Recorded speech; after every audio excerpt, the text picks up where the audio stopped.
And we are back for another episode of the best productivity podcast in the world, if I may say so myself, the Productivity Show. Hello, everyone. My name is Tan Pham, founder and CEO of Asian Efficiency, where we help people become more productive at work and in life. And today I'm here with my co-host, Brooks Duncan, who is the COO of Asian Efficiency. How are you today, Brooks?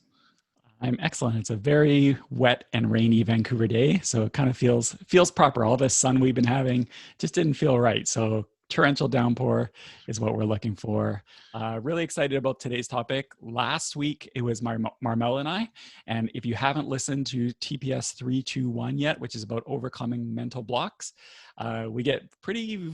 I'm going to say pretty personal and vulnerable on that episode. So that sometimes a topic lends itself to that. It's nice to get back. I mean, we're still going to be sharing stories. Tan and I will be sharing stories, but it's nice to get back to a tactical episode as well.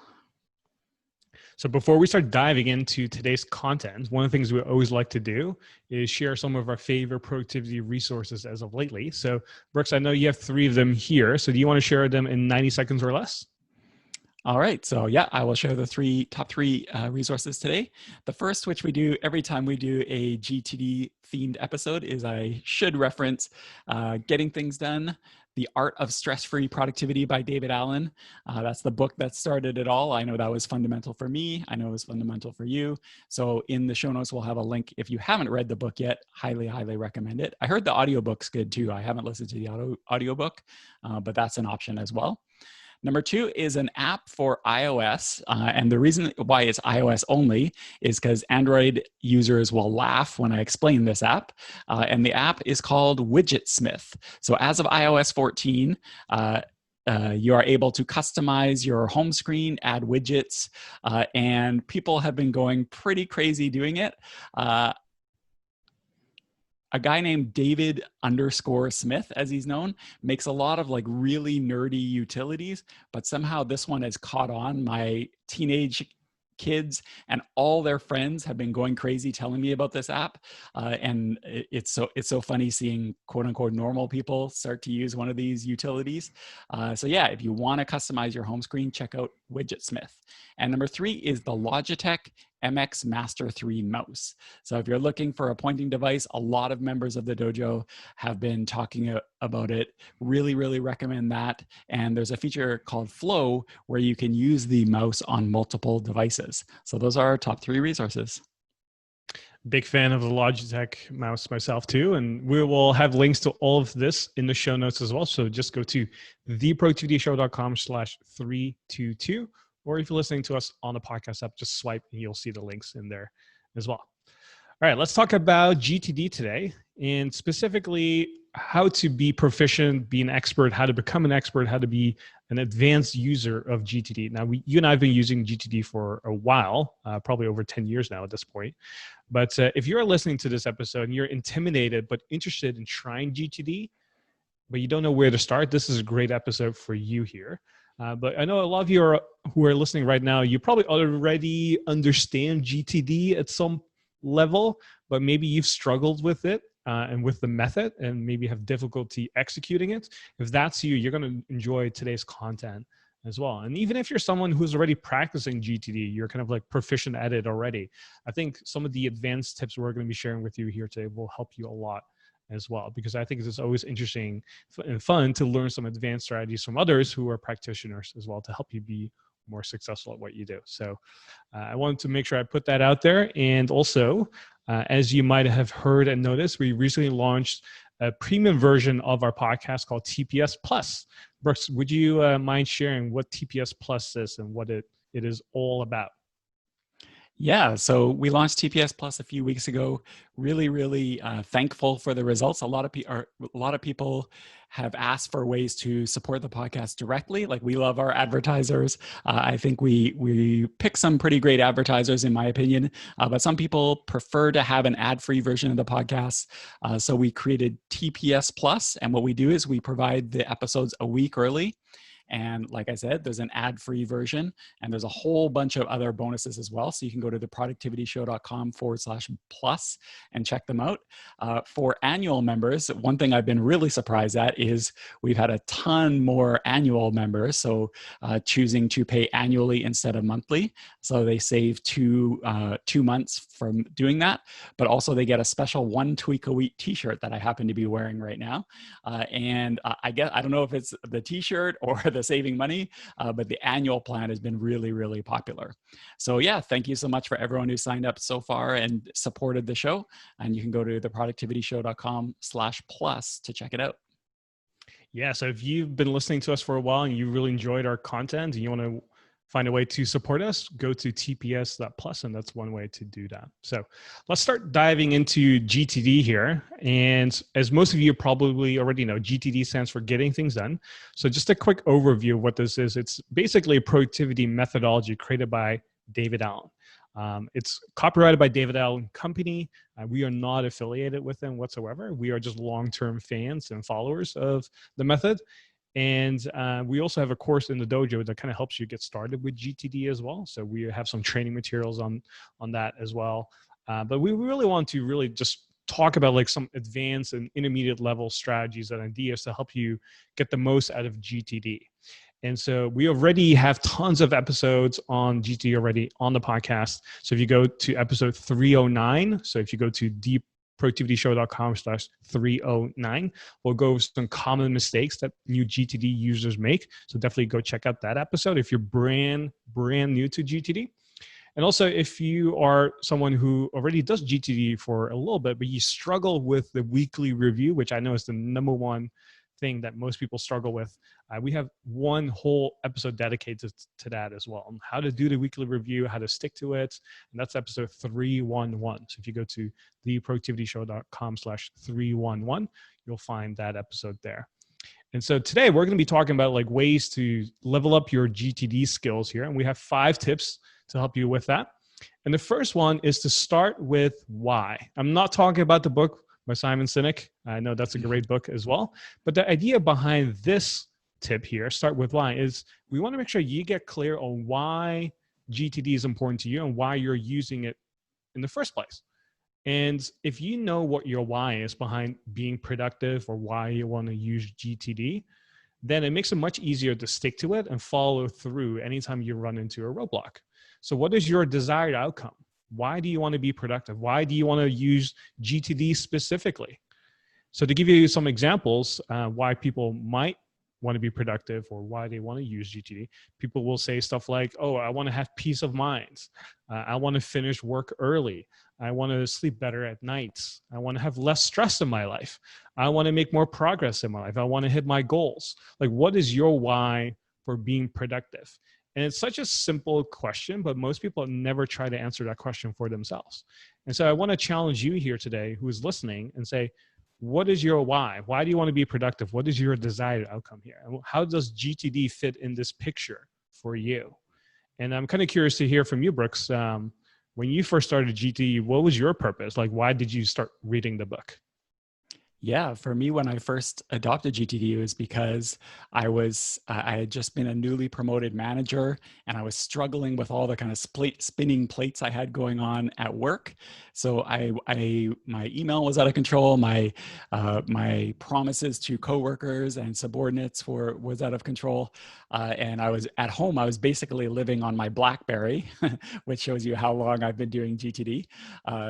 And basically, I wanted to stop things from falling through the cracks. So I was reading all sorts of productivity stuff online at that time, and I kept seeing reference to this book, Getting Things Done, or GTD. So I decided to check it out. So really, my why was to, first of all, have a more calm and peaceful home life, especially since I had a new baby at that time who just walked out the door to go to school. And then it was to be more to help my teammates and support my team more. So that was my why. And so when I was first struggling, and it was a bit of work at first implementing it for sure, That's what I kept coming back to is, why am I going through my entire desk and all my calendars to find all my open loops, as GTD calls it? And then I have to have my why. Oh yeah, my family and my team, my family and my team. And that's what kept me on track. So when I first discovered GTD, it was kind of similar to you, Brooks. I just got promoted at work. It was actually my first job out of college when I dropped out of college. And I was just responsible for so many different things. I was responsible for managing people. I was responsible for some line items on the income statement. So I had to bring in revenue and figure out ways to generate additional profits. I had a lot of clients. I had a lot of initiatives I was overseeing. And I had just had no idea of how to manage all of this. And so I remember seeing an uncle of mine have the book GTD, or Getting Things Done, on his bookshelf. And I remember seeing it every time I visited him, but I never really questioned it or thought about what it was. And so as I was doing my research about, like, how do I become more productive? What should I study? What should I learn? I kind of took that growth mindset of like, hey, there's a solution to this. Like, I know someone else has already figured it out. I just need to figure out who has already figured it out and learn from them. And so that's how I discovered GTD. And after implementing some of the ideas, I noticed like a huge improvement in just like less stress, being on top of things. And I think the hardest part of adopting anything like GTD or any productivity system that is out there, whether it's ours or someone else's, is just the first hurdle that you have to overcome. Whether it is like, organizing your files or organizing your desk, or brain dumping and just getting everything out of your head. It's usually the first hurdle that is always the hardest. But once you get over that, everything else becomes a lot easier. And so that was kind of my reason for starting with GTD. It was just like, how do I get on top of my work? Because I was just so behind and I was literally afraid of like losing my job. And then over time, as I was just like getting better at it and more proficient at it, my why changed over time as well. Like nowadays, if I ask myself, why do I want to be so productive? To me, now my why is to live life to the fullest. I know that time is a non-renewable resource, right? It goes by whether we do something or not. And so we can't renew it. We can't get more of it. And so to me, now when I live my day, I really want to make the most out of my life. And that's why I'm being productive. That's why I want to be efficient. And this is something I look back at every single day. And when I journal, when I think about my life, or I'm doing my weekly reflections, like, did I make the most out of my week? And if not, what kind of tweaks do I have to make? And this goes a little bit beyond GTD, but for those who are brand new to GTD, figure out, what is your why behind using this system? Like, what are you looking to get out of this? And once you get clear on that, just write that down somewhere. And once you get that written down, look at it every now and then. So you remind yourself like, hey, like I haven't used GTD in a while, or I'm about to fall off, or like I'm really inconsistent. Like once you figure out your why and you look at it, you go, oh yeah, this is why this is really important to me. And it helps you regenerate that motivation you need to keep going. This is kind of a side topic, but that's such a great experience to have an uncle that had the book and to at least know something about it.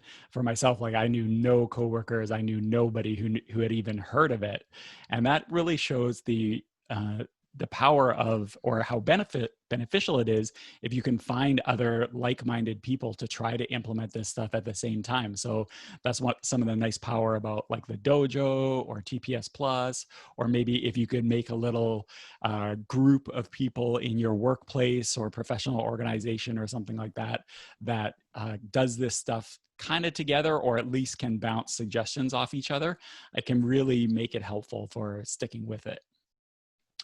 Yeah, so we have more content coming up on GTD. So if you want to go check that out, it's only going to be available for TPS Plus users. So just go to tps.plus. Literally, you just type that in the browser. It's a cool domain extension that we have. So tps.plus, or just go to theproductivityshow.com/plus. You can go there as well. All right, so that is, again, tip number one. Start with why. Figure out what that is for you. Tip number two here is to have one place where you write stuff down. Now, a big part of GTD, if you've been studying it for a while, you know that brain dumping, getting stuff out of your head, your brain is not for storing things. Like you've all heard of it before, right? So where we see a lot of people fall off is that, yes, they take the habit of capturing, which is the fancy word for writing stuff down, but then they start writing stuff down in different places. They have sticky notes, they have a notepad in their back pocket, they have like an app that they use on their phone, like Apple Notes, or Evernote. Then they have their task manager and they put stuff in there. And as you can imagine, once you start writing stuff down in different places and you go, oh, where did I write this down? Did I write this down whatsoever? Right. Then you go, oh my gosh, I got to know where this is. And then you start to lose all your ideas and ideations and everything else that you came up with that might have been brilliant. But when you needed it, you didn't have it accessible in front of you. So one main takeaway here for this tip is to, whenever you write stuff down, put it in one place. So I recommend that most beginners, if you are someone who loves writing stuff down on paper, just have a notebook where you literally write everything down. Don't just use sticky notes, just use that specific notebook. And if you're someone who's more digital, just use one particular app and write everything down there. Yeah, I tend to do it digitally, but back when I was first implementing GTD, that is something that I learned. I consolidated all my jotting stuff down, capturing, like you said, kind of fancy word, capturing action items and stuff like that. I consolidated to this black notebook that I carried with me everywhere in the office, because I used to do that. I used to write it down on sticky notes or maybe a pad of paper nearby, something like that. And that would always cause me problems because it would make my weekly review be longer because I'd have more places to try and check, but it just made it much more likely for things to fall through the cracks. So that's when I consolidate everything to this one black notebook. Now I do it digitally. So everything actionable anyway, goes into my OmniFocus inbox. I might capture things using an app like Drafts, which I have on my phone, on my computer. But what I've done is I have then automations that send it into OmniFocus. So even if I capture it, like jot it down somewhere else, right away it goes into OmniFocus. So that's the key thing. Have one place where all this stuff goes into right away. It'll make it much less likely that you're going to drop stuff later. How about you? How do you capture it, Dan? I think one big realization I had was anytime I was writing stuff down and I was thinking about something along the lines of where does this go, I knew there was a friction point. So anytime I was like, okay, I need to write this idea down. Where does this go? Does it go on my notebook, on my sticky note, or does it go in OmniFocus? Like that, just analysis paralysis made me go, oh, okay. And then I would think for a few seconds, or maybe then I would get distracted, or I would not write it down whatsoever, right? So anytime you have that friction point, you want to eliminate it as much as possible. So that's why I think it's so beneficial to just have one place. And so for me, I just put everything in OmniFocus. And then the rare exception is when I put stuff in drafts. And this is really usually for really random notes or anything that has like typically a short shelf life. So for example, if I'm talking to someone, they're like, hey, you should call this number later. I'm like, okay, let me just write it down in drafts. I'm going to call this a little later. And just like that note doesn't live on maybe like 10 seconds later or something like that. Right. So anything typically that has a short shelf life is in drafts, but everything else typically 99.9% goes into OmniFocus. So it's really easy. And that's why I think it's so important to have the OmniFocus app on my phone and on my desktop, and it's all synced up. And which is why, like back in the day when we're like, I'm talking like 2013, 2014, we were harping on the idea of like, hey, whatever task manager you pick, make sure it has a sync feature. And I know that sounds really funny today in 2020, but back in the day in 2013, I was like harping on this, like, hey, whatever you do, pick a task manager that has flawless syncing, which is back in the day when like things wasn't that great because the sync feature wasn't like always super fast and was very clunky. And that's why a lot of people went to OmniFocus. But nowadays, most systems kind of like have it dialed in. And now we start talking about like subscriptions, like make sure you use apps that have some sort of subscription model, because at the end of the day, they're going to be more sustainable than apps that charge a one-time price or a very low price. Something I've been talking about since 2018. And I'm pretty sure in 2021 and 2022, I'm still going to be harping on that. But that's a completely different rant. We record these episodes live, like I mentioned earlier, in front of the dojo, which is our productivity community, and TPS Plus, which we talked about earlier. You can access the live stream. There's some great suggestions and feedback. Katie says that yeah, this is something she struggled with, this concept of capture. And it wasn't that she didn't know where things were, even by capturing in a bunch of different places. But like I said, it just made the weekly review long and tedious. Lee says he captures stuff in Brain Toss, which I've actually never heard of before. And it captures voice notes as well. And that's a great point, which we didn't mention. If you have a way to capture things with your voice, whether it's Siri or Google or however you, Alexa, shouldn't have said that. Sorry. However you do that, if you can capture things using your voice, it can make it really easy to capture things when it's not convenient for you to write it down. So lots of different solutions, and you're totally right. Friction is death when it comes to trying to implement some sort of productivity system, because when you're first implementing it, you're motivated, you're making time for it, so it's fine. A little bit of friction is okay. However, when it's 6 months later and you're busy and all of those friction points are going to be one more reason why you don't do things, and then you end up with a big pile and a disorganization later. So that is tip number 2, and that is to have one place where you write stuff down. All right, let's move on to tip number 3 here, and that is to apply the 2-minute rule.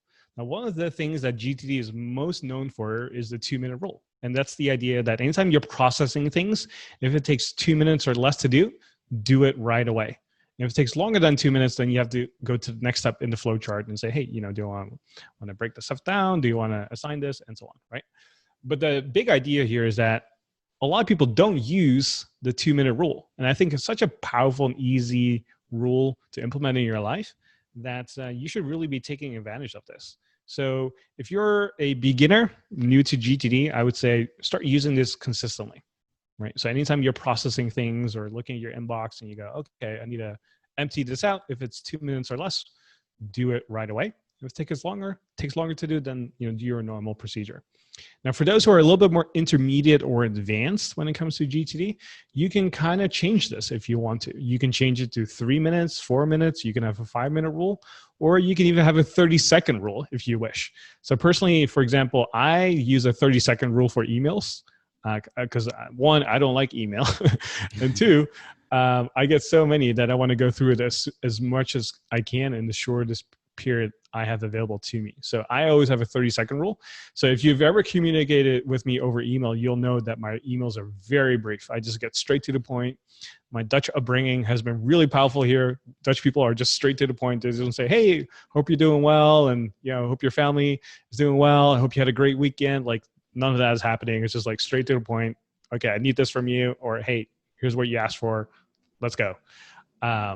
But sometimes I will actually rewrite the emails because I know some people are a little bit more, sensitive and they like to catch up and be more verbose over email. So then I'll move my cursor back to the first sentence and go, hey, how's it going? I hope you had a great weekend. I saw you were in Switzerland. I hope you had a great time.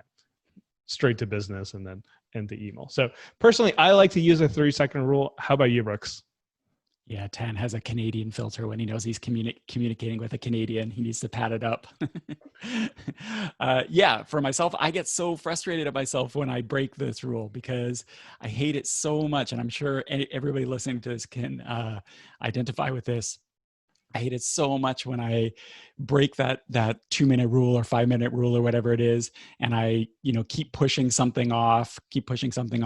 And then when I get around to finally doing it, it takes like 2 minutes or 5 minutes. And if I had just followed the 2-minute rule in the first place, I would have never had to push that thing off, 5 times. So I get so frustrated with myself when I break it. So I try really, really hard to follow it. And I really believe that the 2-minute rule is an undervalued part of GTD because I think the 2-minute rule or 30-second rule or 5-minute rule, whatever it is for you, is a big source of email backlog, task manager backlog. If you really get down to it, if we all applied the 2-minute rule consistently, our email inbox would be in much better shape, and our big, huge, long task list that we get frustrated with would be in much better shape as well. It's just a matter of being disciplined and actually doing it.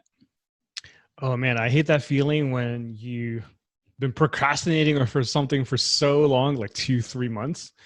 And then you're like, oh, okay, I'm mustering up this courage, this energy. I have my schedule set aside. And then you go in and you're like, oh, took 30 seconds to do. Oh my gosh, I can't believe I waited 2 months to finish this. It's the worst feeling in the world. Yep. Only few people will actually understand. So if you're one of those, welcome to the club. So if you're somebody who's not applying the 2-minute rule, definitely go implement that. And if you're someone who is open to applying, say, the 30-second rule for emails, I highly encourage you to do that as well. And if you're looking for more tips on how to declutter your email inbox, we have a great short course on this called Inbox Detox that will show you how to declutter your email inbox in one afternoon, even if you have thousands of unread emails. So if you want to go check that out, go to theproductivityshow.com/inbox. And if you're an Outlook user and you want to learn more pro tips from us on how to use Outlook productively, we have a really short course on that too called Optimize Outlook, which you can go check out at theproductivityshow.com/Outlook. So again, that is tip number 3, apply the 2-minute rule. All right, let's go to tip number 4, and then we have 5 coming up right after that. But before we go to tip number 5, number 4 is, and this is going to sound really funny, but print out the flow chart and stick it to your wall.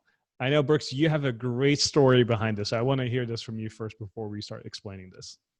Well, when we first talked about including this tip in the show notes, which I 100% agree with, I went through and I've been like zaprudering, like looking through all my old photos from my corporate days, trying to find a picture of evidence of this, but I couldn't find it. But yeah, when I was first implementing GTD, and even for ages after, I had this flow chart, and I will include a link to the flow chart in the show notes. So go to theproductivityshow.com/322. I had this GTD flow chart pinned to my cubicle wall, and people would ask me about it all the time. Like, why do you need that flow chart? What's it for? They thought it was something to do with our, financial treasury software. And it's like, nope, this is for helping me learn how to capture, clarify, organize, reflect, engage. Like, it takes you through all the steps of GTD. And that flow chart is super, super helpful. So if you have a flow chart through some other source, go ahead and use that. But we have a great one that I personally used in my corporate days, linked to in the show notes. So as soon as I saw it, I just got these like warm, fuzzy feelings, remembering how helpful it was for me. Yeah, when I first started using GTD, I printed it out, and I wouldn't call myself like a very visual person necessarily, but just having it on the wall served multiple functions. One is I was looking at it every day, so that made it really easy to remind myself, like, hey, I need to use GTD. And anytime I was stuck, I would literally look at my wall, look at the flow chart, and go, okay, where am I, and what's actually the next step? And the more I looked at it and the more I followed through and the more I did it, the easier it became over time. So I think a lot of people fall off the bandwagon because they try to follow the flow chart, but they don't have something visual in front of them. Or they try to find the book, right? And then figure out like, okay, what do I need to do next? But again, that's so much friction. And anytime we have friction, we increase the chances of not doing something, right? So for me, just the idea of like having that flow chart on the wall, being able to see it every day was a reminder, but also it allowed me to easily follow along and say, oh, this is what I needed to do. So as I got more reps in, it made it easier over time to implement it. And now, nowadays it's kind of like second nature. I don't even think about the flow chart anymore. And I just kind of do it naturally. And not that I'm a hardcore GTD user necessarily, because I kind of developed my own productivity system, which maybe at some point we're going to create a course on that. But I've definitely taken elements of GTD in terms of processing and like reviewing, and kind of like giving my own spin to it. So I definitely recommend if you're a new user to GTD to print out the flow chart. So it might cost you, I don't know, a few dollars. Go to like a local printing office somewhere, get it printed out. The bigger, the better, because the more visual it is, the easier it is for you to follow. I wouldn't put it like on an A4 sheet. That's probably too small. I would get something big and really stick it up on the wall. I was just saying I'm too North American to know what a A4 piece of paper is, but I'm sure it's a small piece of paper. Oh, I forget that's a European thing. Yeah, it's a basically standardized paper that you use for printing. Gotcha. All right, so that is tip number 4. Print out the flow chart and stick it to your wall. All right, let's move on to tip number 5 here, and that is give yourself a reward for finishing a weekly review. So I kind of hinted it at this very beginning, but most people who follow GTD struggle with this one thing, and that is to do a weekly review. So we have a whole episode dedicated to that on episode 311, where we talked about the GTD weekly review and how to be consistent and how to achieve mind like water, like David Allen always talks about. So if you go to theproductivityshow.com/311, you'll find that episode there. Or if you're listening to us in the podcast app, just scroll back a little bit, a few episodes, but 11 episodes or so, and you'll see it there as well. So habit formation 101 says, if you want to have a habit stick, the best thing to do is to have a reward at the end. So what is your reward for finishing a weekly review? What is something that will make you look forward to actually doing it? What's the reward that you're going to get out of this? And so a couple ideas you can use. I'm not saying these are the best ones, but some ideas that might work for you and have worked for me in the past is, for example, to say, you know what? If I finish my GTD review, I will be able to eat that cookie that I really want, or that candy. And if you've been following us for a while, I have a sweet tooth. I love candy. So I can motivate myself to do anything when it comes to Sour Patch Kids. Like, I love that stuff, right?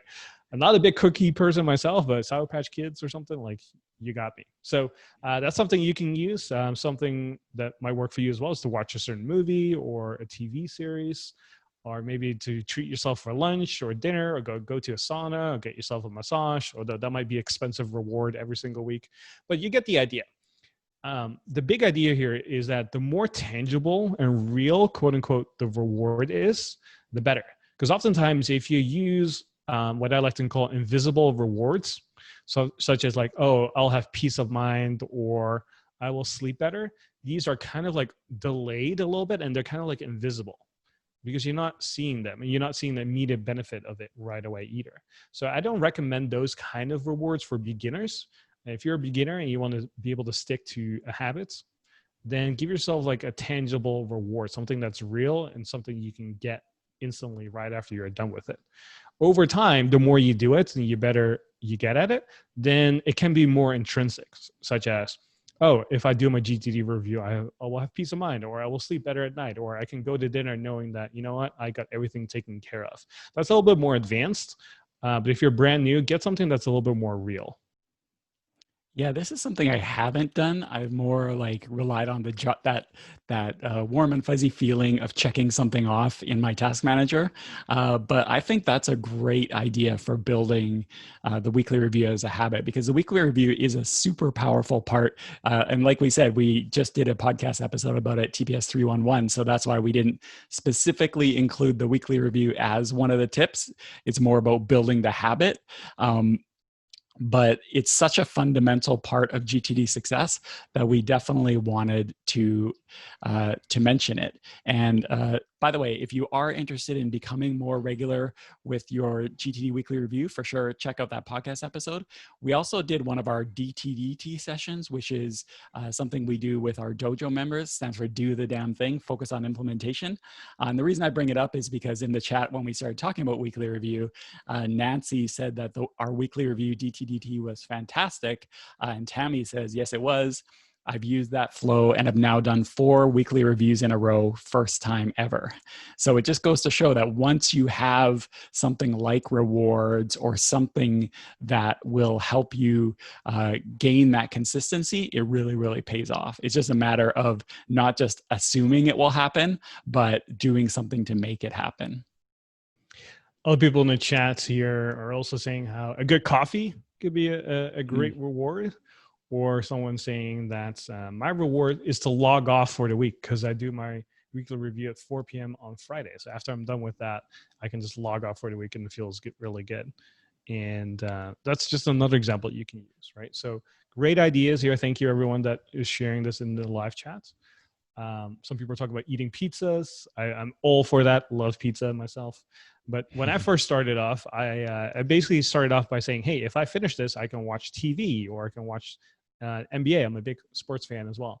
And then over time, I kind of switched it to saying, hey, if I do this, then I can call it a day and just relax. And I didn't need the TV show anymore as a reward necessarily. Just having that feeling of like, okay, I'm done. I'm ready for tomorrow or the next week was good enough for me. So if you're brand new, again, make it more real. If you're a little bit more intermediate advanced, make it something that's a little bit more intrinsic for you. And if you need some extra help for forming habits, being consistent with everything in your life, we have a really short course on this called Habits Crash Course that you can check out at theproductivityshow.com/habits. So again, that is tip number 5. Give yourself a reward for finishing a weekly review.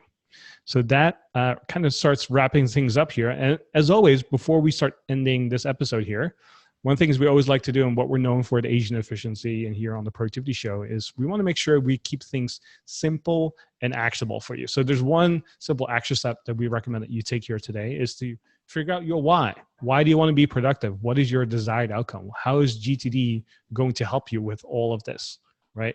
And once you figure that out, I would also recommend that you just print out the flow chart and look at it every single day.